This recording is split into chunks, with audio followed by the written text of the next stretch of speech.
Namaste, beautiful people. Natasha Anand here, talking about why self-care is so important to me.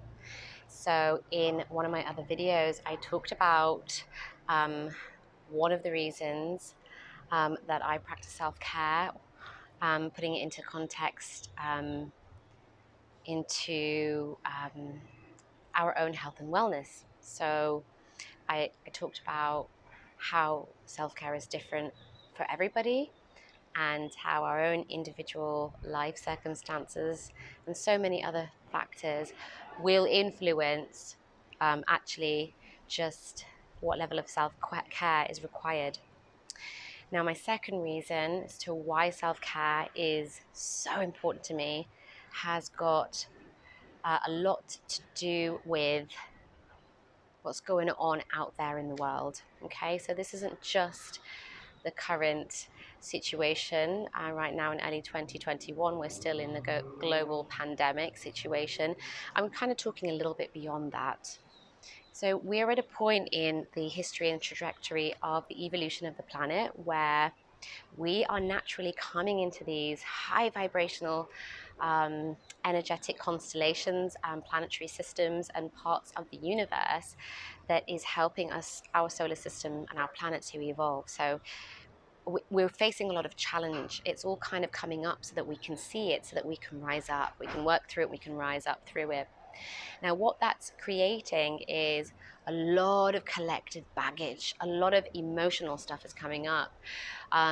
We're seeing the collective ego energy really manifesting in some really kind of crazy ways. Okay, there are a lot of economic a lot of impacts going on economically, socially, in terms of housing. There are a lot of people homeless. There are a lot of people in poverty. There's a lot of inequality. That's just disparity is getting increasing more and more and more. We're having a lot more social issues, health issues, educational issues, and at the same time we're in austerity. In a lot of parts in the world, governments are reducing the amount of money that they're spending in social welfare or social programs. Okay, so those of us that are working in position of being a therapist or a practitioner, a community worker, we're having to do more, serve more people for less money and with less time and resources to do that. The only way that I see that we can do that work effectively is by improving and upgrading our self-care.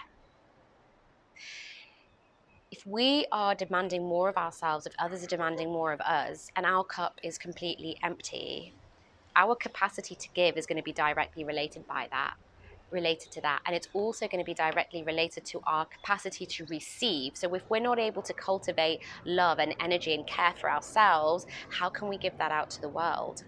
So we're running on empty, we're running on half full, and we're expecting just energy to magically come into us and to give that out. Now, energy does magically come through us, okay? But when we are working at this level, we've got to take the opportunity to cultivate energy, to increase our vitality, our life force energy to the point that we're able to do the amount of work that we are doing. So it's about getting real with that as a fact. I met somebody recently and I talked about the work that I do as a trauma-informed therapist and the space that I hold for people. And he's a next level holistic practitioner, and he simply said to me, you need to live your life like a monk. Because if you're going to work with people on their trauma, you've got to be able to handle that because it's big work. And whilst, okay, I totally took on board what he said, and I'm not going to live my life as a monk, but I totally get what he's saying. My self-care has got to be here. My level of self-worthiness, my self-love has to be full so that I can show up to the people that I'm serving with that abundance of energy to give and not feel that I am depleting.